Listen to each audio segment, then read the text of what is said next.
So this is not to be pessimistic, I'm just a realist. But do not feel bad for doing what you have to do in this economy. Hello and welcome to my YouTube channel, everyone. Today we're going to be talking about a very important and timely topic, and that is surviving in this economy. I want to start by welcoming all our new viewers to the channel.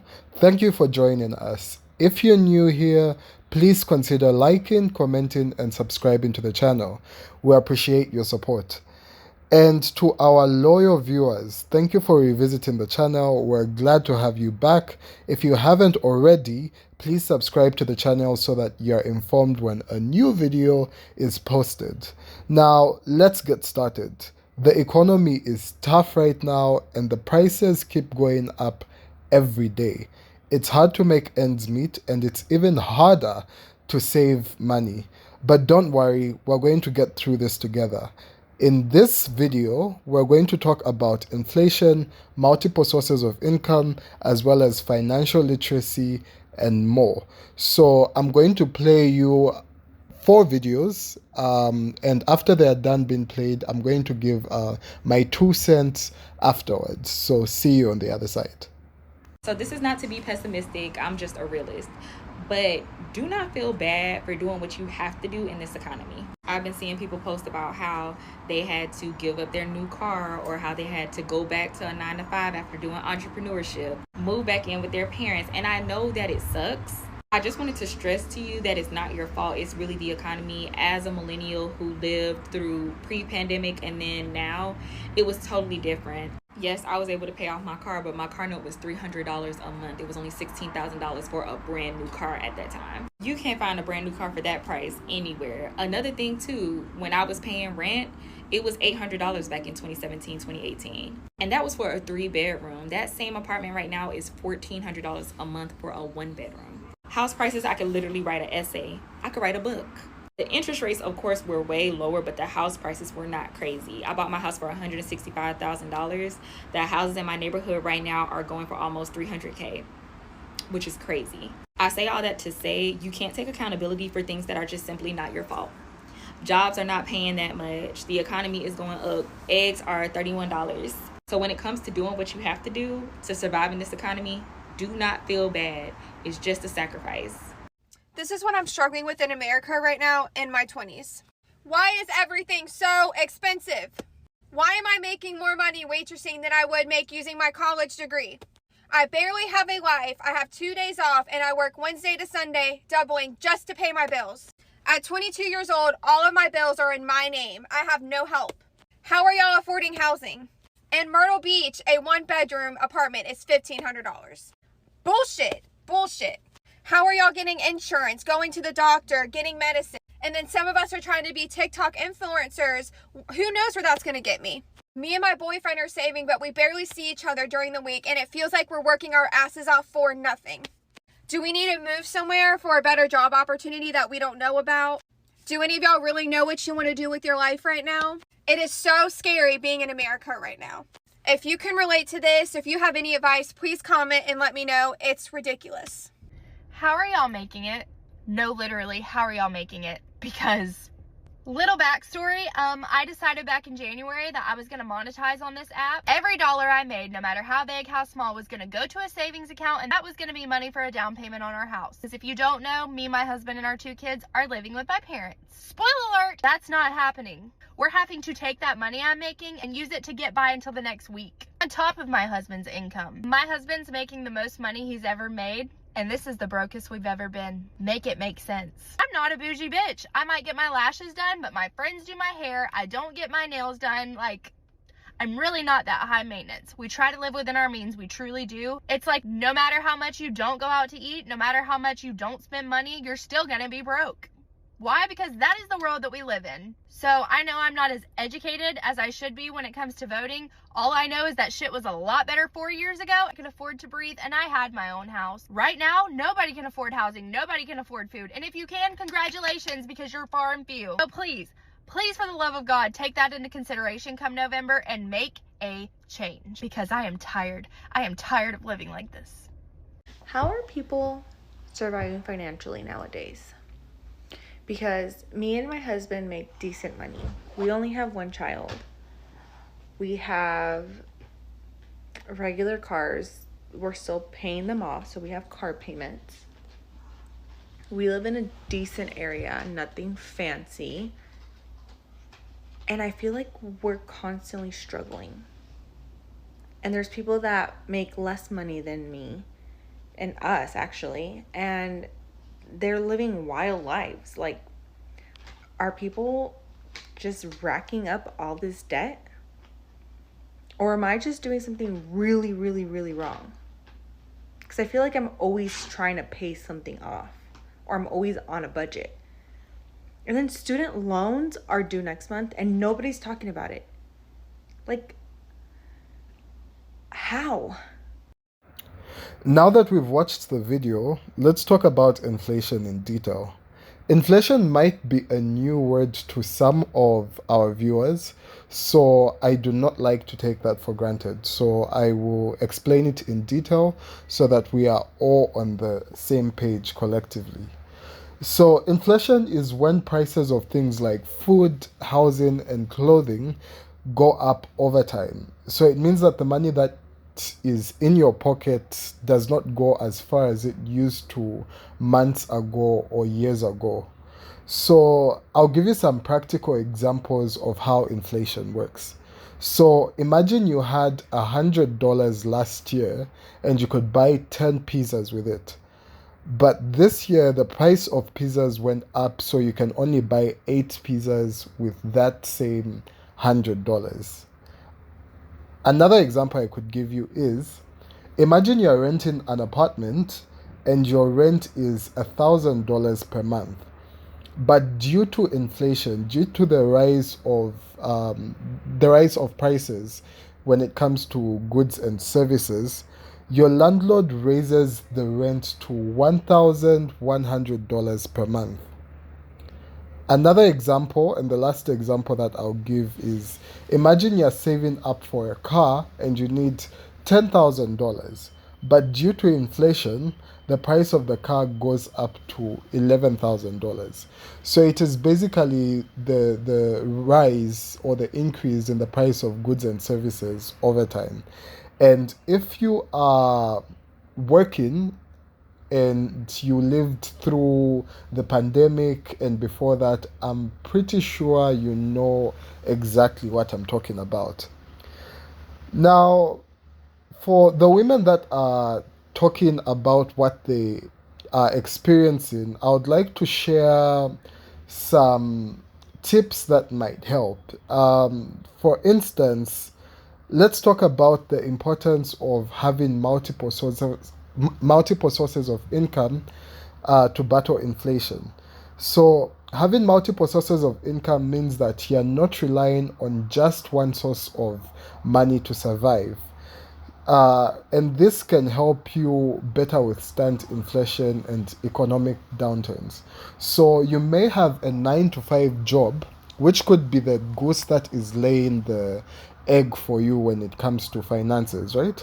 But it would be wise for you to have other sources of income that are going to bring you revenue so that you can withstand these tough times.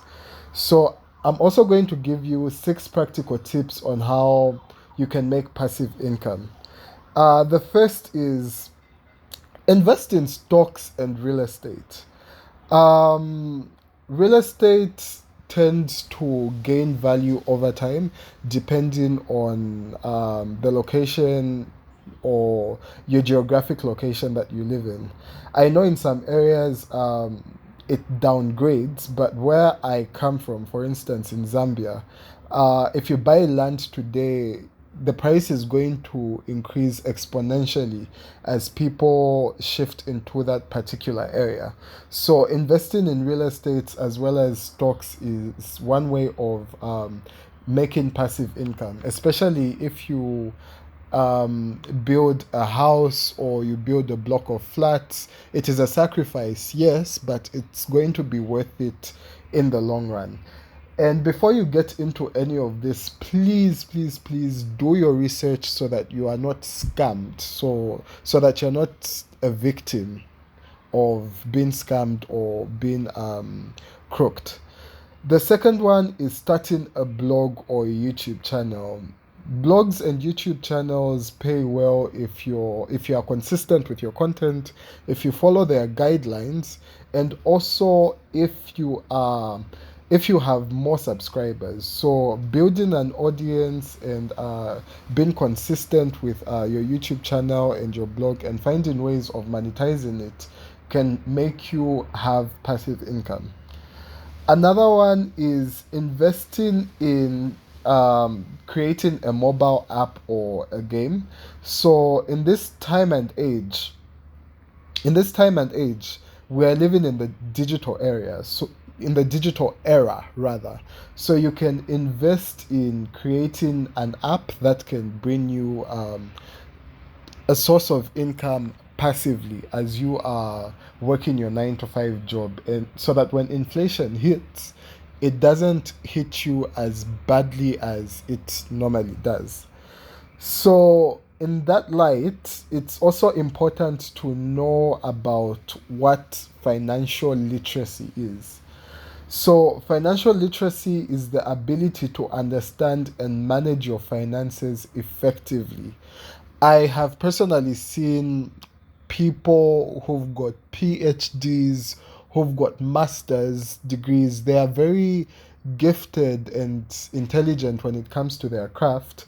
But when it comes to issues of money and handling finances, they become a brick in water because they do not understand how money works. So, investing your time in understanding how financial literacy works can be a huge help.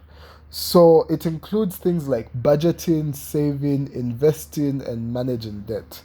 So financial literacy can help you make informed decisions about your money. It can help you avoid debt, and it can also help you avoid financial pitfalls and achieve your long-term financial goals. And I also want to encourage you all to not compare yourselves to others who may be doing financially well. Let me explain this a bit more. Comparing yourself to others can lead to feelings of inadequacy, low self esteem, and also financial decisions that are not in your best interest. And to be honest, it would be unwise for you to compare yourself to someone who's doing well in life, especially if you do not know where their source of income comes from. They could be doing something illegal. They could be doing something illegal to gain that source of income. Not that I am judging everyone who is doing well financially, but you know yourself better, so focus on you. And do not get into illegal activities to raise money, because you might end up finding yourself behind bars and your name can be dented for life. So people might not want to work with you, and it will be easy, it will not be easy for you to find a job anywhere. So it will make your problem become worse. So as the amazing financial expert Dave Ramsey once said, you must walk to the beat of your own drum, financially speaking. I love this quote because it reminds us that our financial journey is unique to us, and we should focus on our own goals and progress rather than comparing ourselves to others. Finally, I want to end this video on a positive note. I know that times are tough right now, but I want to encourage you all to stay strong and keep pushing forward. Remember that you are not alone, and there are resources available to help you navigate these challenging times. So, what do you think is the most important thing to focus on during times of economic uncertainty? Is it saving money? Is it investing in yourself, or becoming something else entirely? Let me know in the comments below. And I also want to remind you all that it's okay to ask for help when you need it, whether it is a financial advisor or a therapist or a supportive friend or family member. Don't be afraid to reach out for support. Additionally, I also want to encourage you all to prioritize your mental and physical health during these challenging times. Make sure you get enough sleep, exercise regularly, and eat a healthy diet. There are many great resources available. It's also important that you stay informed and educated about personal finance and economics. You can go online or read books and articles or watch videos like the one that you're watching right now to help you learn more about managing your money and achieving your financial goals.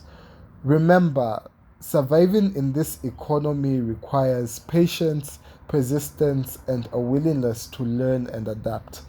By staying informed and prioritizing your health and well being and seeking support when you need it, you can navigate these challenging times and come out stronger on the other side.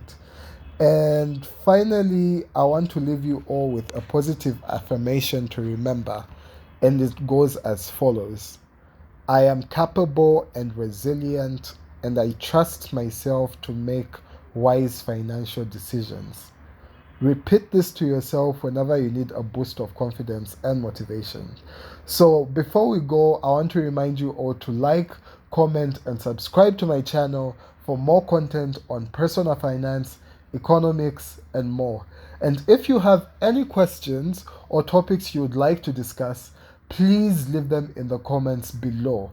I would love to hear from you and start a conversation.